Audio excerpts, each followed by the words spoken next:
All right. Hi, Chris. How are you going? Good, thanks, Dawson. How you going? Yeah, very well, very well. So, for everyone here listening and watching, so this is Chris. Chris, my good friend, and based in Australia. He was one of the producers in Fortitude, and we're here to kind of walk through what he did for the project, a little bit behind the scenes. But first, let's start. Who are you, Chris? What's your background? What other projects have you done? Well, I'm an Australian-based producer. I call myself a business-focused producer. I'm a lawyer as well, so I work at the business and legal end, mostly of filmmaking, specializing in documentary, and I produce my own projects. Yeah, I'd say that's me in a nutshell. I kind of work at the pointy business end of documentary making. But what I really like about your credits or your background is also two very, very cool documentaries. One is in your past, one is in your future. Tell us maybe a minute or two about those crazy projects that are even, I would say, more ambitious than Fortitude on some level, I would say. Yeah, well, I've been in the industry for about 20 years. I've made a number of low budget, micro budget documentaries. But more recently, I produced Franklin, which was it took 7 years to make, but it was a real labor of love. And I mean, I wasn't working on it full time, but it was something. And that's, that kind of comes with the territory with filmmaking. Sometimes you can be working on projects in the background for a long time. So I was off doing other things, being a lawyer, but it was a real passion project. That we completed we launched it in 2022 at the Melbourne International Film Festival, and it did really well here locally in Australia. It's a historic story about the rise of the environmental movement in the early 1980s, and one particular campaign down in Tasmania to stop an area being dammed as part of a hydroelectric scheme. And that was a really rewarding project. It became Australia's second highest grossing documentary that year, and we were nominated for some prestigious awards. Didn't quite win them, but it was really motivating. And now I'm currently in production on another feature-length documentary called The Iron Winter, which is a completely different topic about horse herding in remote Mongolia in the middle of winter, where it gets down to minus 50 degrees. It actually got down to minus 50 degrees during the shoot. Somehow I managed to focus on doing the legal and business stuff. So I was here in my comfortable studio in Melbourne, Australia, whilst the team was over in Mongolia, freezing their butts off. But yeah, so it's a great fun part of filmmaking, I guess. We get to work on all sorts of weird and wonderful projects, and then a completely different topic was Fortitude, producing that with you, Torsten.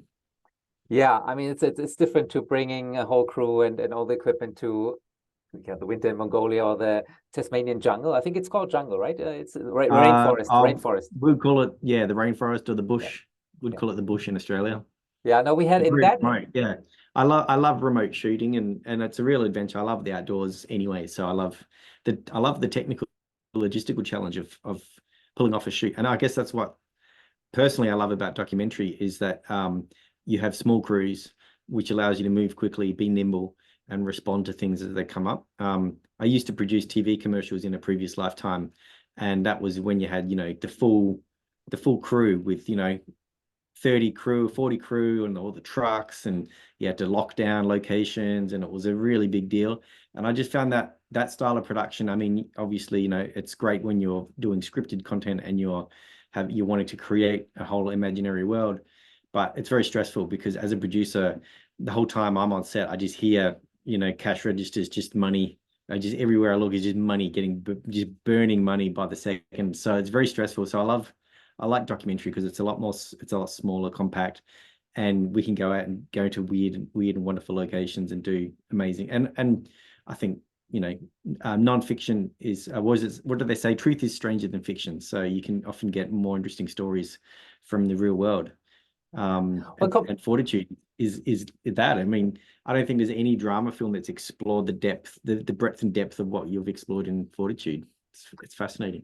yeah, I was just gonna maybe remind folks. So we spent 3 years, so not quite 7 years, but 3 years is also a long time.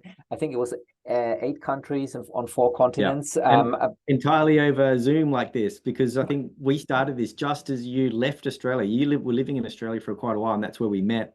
And we wanted to work together. And then we finally had this opportunity to work together. And that's when you decided you're going to go over to Europe and the UK. Yeah, yeah. So So our we've done production this, and that's meetings been so were interesting to produce this whole project over the internet together. yeah, and So obviously the audience would have seen a lot of the production was done in America or in Europe, but we had two shoots in Australia as well. One together and one you did yourself. So you are also not only the lawyer and the financial and business producers. You were also on the ground. I believe you even shot the drone for us in one of the shoots, right? Oh yeah, I'm a jack of all trades. I love on-set sound recording. Because so that's the opposite of producing. Producing is a lot of stressing out about making sure things are organized and everything's going to go to plan. And I love this. I love the purity of being the sound recordist on set, because everybody else has to wait until you're ready. And if there's a plane flying overhead, you just tell everyone to stop, wait, and then you're the boss of that. You get, it's like so much control over the film set. And all you have to do is just get clean audio, which I don't know. I just love the purity of that technical challenge to get clean audio. So I hope audiences appreciate some of the audio that I recorded, and and some of the drone stuff. I'm a jack of all trades, master of none, but that's better than a master of one. Yeah, exactly. Yeah, so people might best remember the school kids, the yogurt kids, we call them. Yeah, they were Australia. fantastic. They were, That was so lovely so great to meet them. So inspiring. And I think that's actually a good example of behind the scenes kind of how production works, because we shot the interviews with the both teachers, professors together, but then the shoot with the actual kids was many months later, and you performed that with the local crew. So that's a good example how not everything is done with the same crew, basically. Yeah. In the edit, it all just feels like one seamless moment. Yeah. But let's quickly talk about Screen Australia, because I think one of the value that you brought to Fortitude was you being on the ground, your partnership with Screen Australia, your relationship with them, and we had one early success, and then at the end it didn't quite work how we envisioned it. But tell us a little bit about like the funding that you tried to achieve for these documentaries. Yeah, well, I guess we're quite blessed in Australia. We have a lot of funding support, a lot of government tax rebate style support for the industry. I guess because Australia is an English-speaking country, it can feel like there's so much American-produced content or UK-produced content, and it's hard for Australians to see themselves on screen. So because of that, our government is very generous with supporting our industry, and Screen Australia is our federal government funding body. And we got some early support from them, some development support, which is kind of like seed funding, I guess, where we were able to get a small amount of money to research, to write and develop the concept. And it's funny because on this production, we kind of did things a bit differently to how films are normally made, which is we continued on that development phase. It kind of seamlessly merged into production, because you, Torsten, were jet setting around the world, meeting all these interesting people. And normally you would kind of do all your research, maybe do interviews over the phone with all these people, and then wait for the money. Wait for the money, and all the money together. Then go do it again. But because we've got we can do it really quite cost effectively, just to do it in one process. So you would film the research interview, I guess, and that's how you were able to get so many different interviews in the can.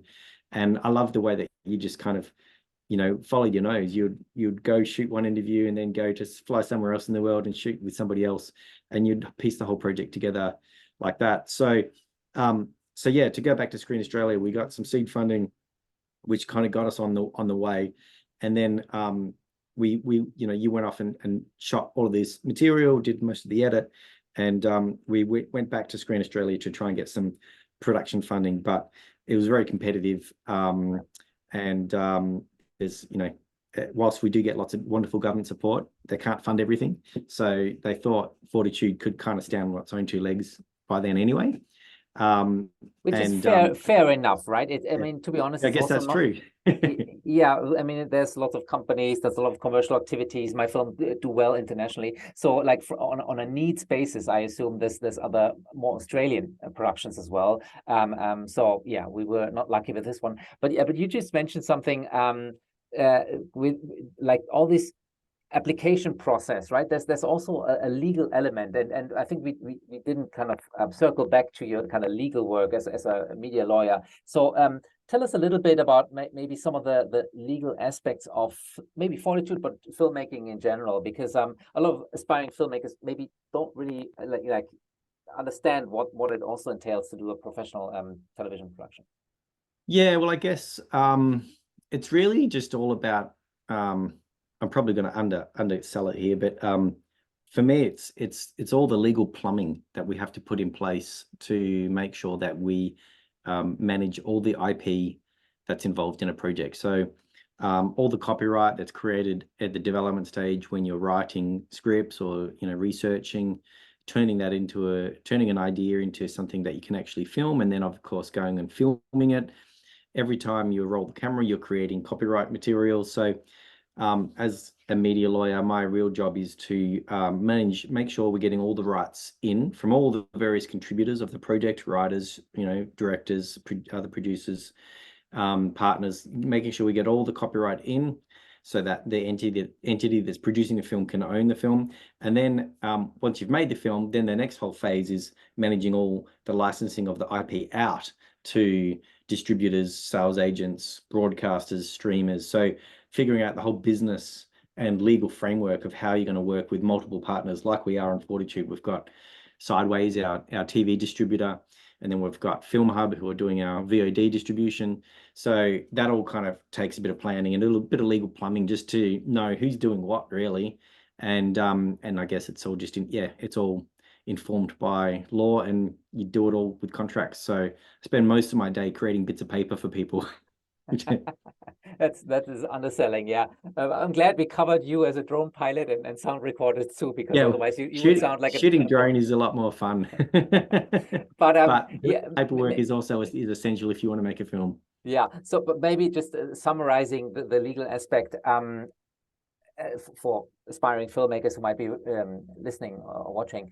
So every single interview, there's a paperwork, right? Everyone you see on everyone you see on screen has a bit of paper. Everyone behind camera has bits of paper. So everyone needs contracts and legal releases. And it's and as I say, the core thing is about making sure everyone who's creating intellectual property along the journey, it all gets sucked into whoever's owning the film, so that then the film can be released into the world. And a lot of people make that mistake of not doing that properly, and then they go to release their film and they realize they can't because, for example, they haven't, they might not have got all the releases from all the people who worked on the film, and then if people have falling out or disagreements, it can get really ugly. Or even a location. I'm standing here in a co-working space in London. We did one interview downstairs with the European Space Agency guy. So again, we had to get the paperwork from the place that I rent anyway, or the permission. We have a scene here with the coffee shop scene, our barista, right, with a name tag, like a sci-fi name. So all these people obviously need releases as well. And then what about Sheldon? Sheldon's agent was hard work, hey? So Sheldon, our little tortoise. So the way I had to do with Sheldon is actually I had to buy the tortoise, so I own it, and then I can obviously fill my own tortoise, and then I resold it back to the shop. Otherwise, it would have been more complicated. But we did you sell Sheldon back? I thought you kept. I thought you kept him. No, he's gorgeous. I love him. Yeah, and it's actually I think we're losing Sheldon in the TV version, which is also an interesting aspect, right? We have a feature-length documentary that we're proud of. We're putting it on Apple TV, but our TV sales agents say, well, too long. We can only sell 52 minutes. That's the TV length, and they have to make tough decisions, which for me as a director, of course, is a heartbreaking. We're losing the tortoise, right? But it must make also sense in a 52-minute version. So are you like, the tortoise must make the cut? Yes. The tortoise stays in the picture. So we're crossing that bridge next week, I think. But I think the tortoise might have to go, unfortunately.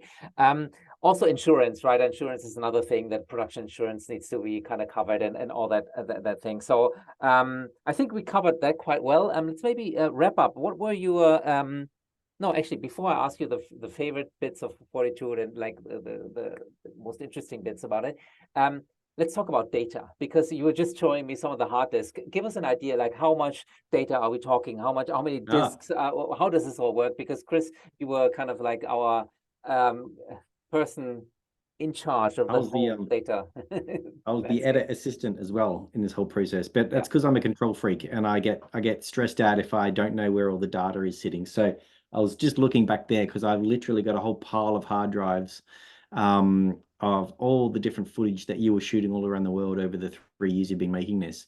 And Yeah, it's funny. I like some people buy really big, expensive, fancy hard drives with lots of flashing lights on them, but I just believe in good old-fashioned pocket hard drives like these. And to me, it's like just like old school tape stock, but now we just use hard drives.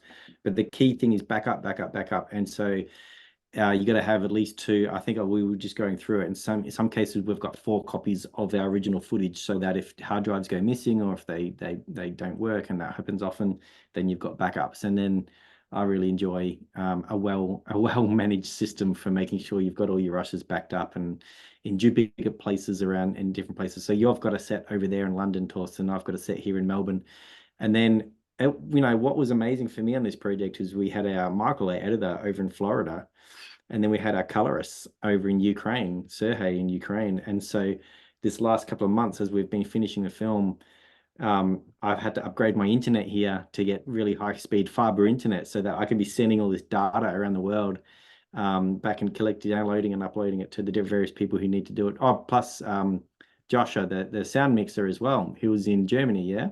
Yeah. So it was truly a global team on this.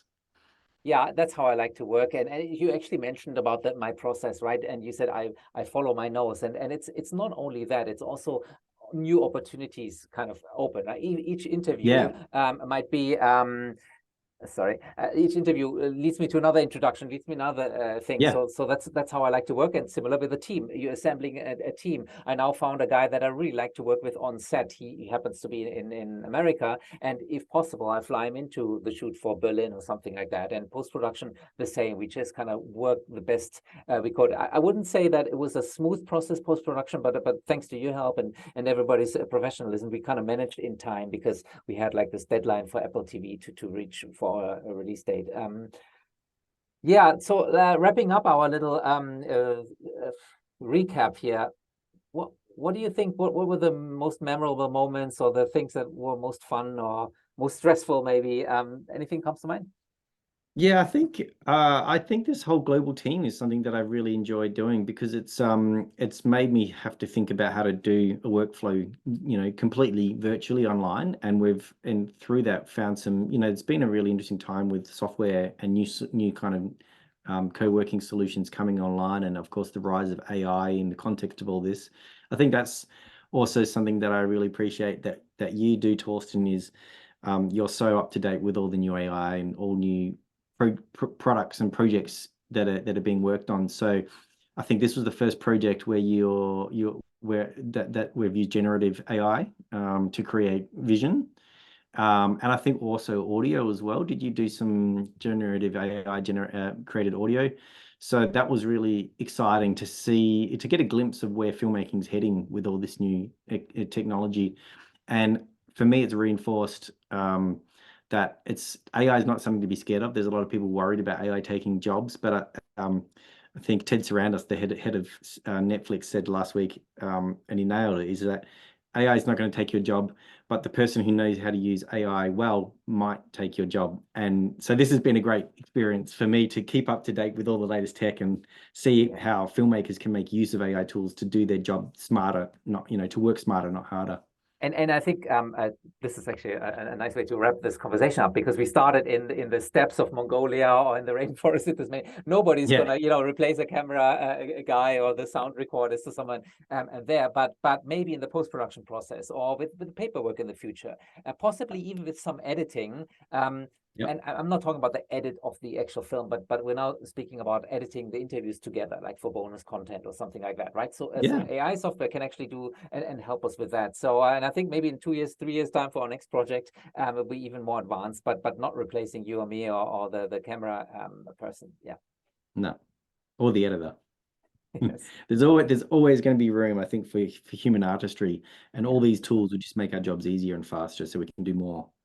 Yeah. No, thanks for giving us a glimpse into your work and the behind the scenes here. So thank you, Chris, for all your hard work. And No we're worries. almost finished with the whole process. So just a few more hard disks to send around, a few Yeah. more legal letters, and then we're done. So it's been 3 years, not as long as Awesome. 7 years with Franklin, but almost. Virtual high five. Yes. Thank you, sir. Have a good one. Cheers. Catch you Bye. later. Yeah. See ya.